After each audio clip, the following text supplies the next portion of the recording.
कल संसद से सियासत को हिला देने वाली खबर आई। दावा किया गया कि राहुल गांधी ने बीजेपी सांसदों को धक्का मार दिया, जिससे वो गिर पड़े और जख्मी हो गए। मामला राहुल गांधी के खिलाफ एफआईआर तक पहुंच गया।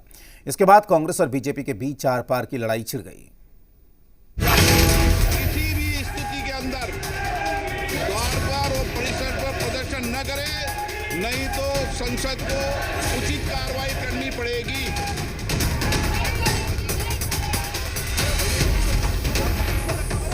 गुंडागर्दी की जो पराकाष्ठा थे, जब वो चढ़ गए ऊपर तो फिर उनको धक्का मारने के ऊपर आवश्यकता नहीं थी। सीसीटीवी कैमरा में जो कैप्चर हुआ उसको रिलीज कर दो, दूध का दूध और पानी का पानी हो जाएगा।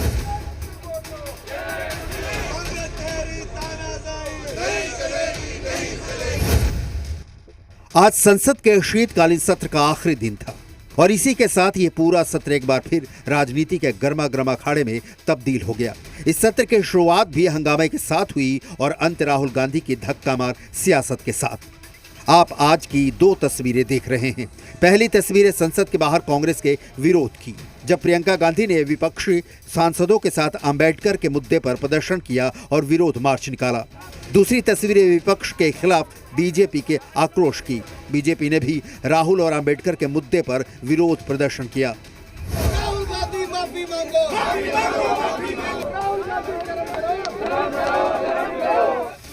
बीजेपी सांसद प्रताप सारंगी और मुकेश राजपूत को धक्का मारने के आरोप में राहुल गांधी पर एफआईआर दर्ज होते ही सियासत की आग भड़क उठी। बीजेपी के आरोपों के बाद मानो सियासत में तूफान आ गया। इस मामले के बाद सरकार और विपक्ष में तलवारें खींच गईं। कांग्रेस प्रवक्ता सुप्रिया श्रीनेत ने तीखे तेवर दिखाते हुए कहा कि बीजेपी को खुली चुनौती है, अगर वो सच बोल रही है तो संसद का सीसीटीवी फुटेज सार्वजनिक करे। दूध का दूध और पानी का पानी हो जाएगा।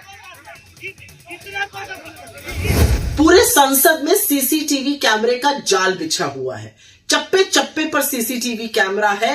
एक परिंदा नहीं फड़क सकता, पंख नहीं मार सकता सीसीटीवी कैमरा में कैप्चर हुए बगैर, और उसके बावजूद बीजेपी झूठ का किला गढ़ रही है।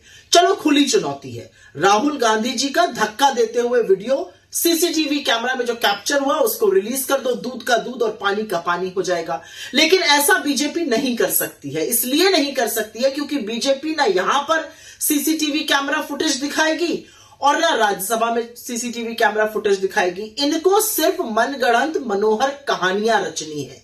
लेकिन एक बात याद रखना, कितना भी झूठ बोल लो, सांच को आंच नहीं। बीजेपी सांसदों को धक्का मारने के आरोप में राहुल गांधी पर एफआईआर दर्ज होते ही सियासी तापमान चरम पर पहुंच गया है।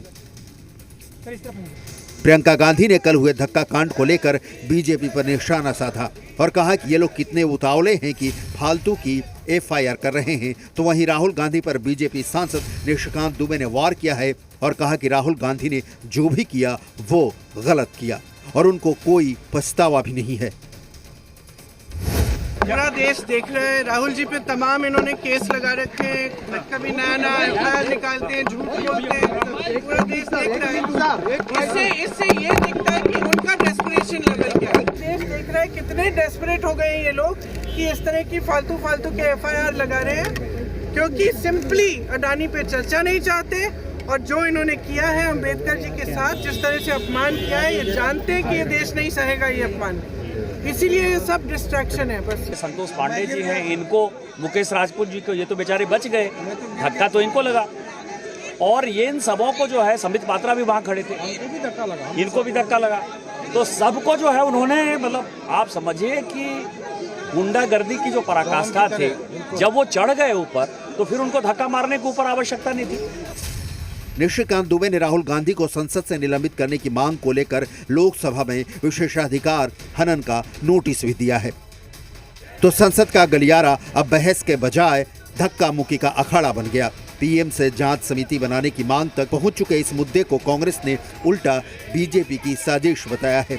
सवाल यह है कि सियासी घमासान की आग कहां तक फैलेगी। ब्यूरो रिपोर्ट, जी मीडिया।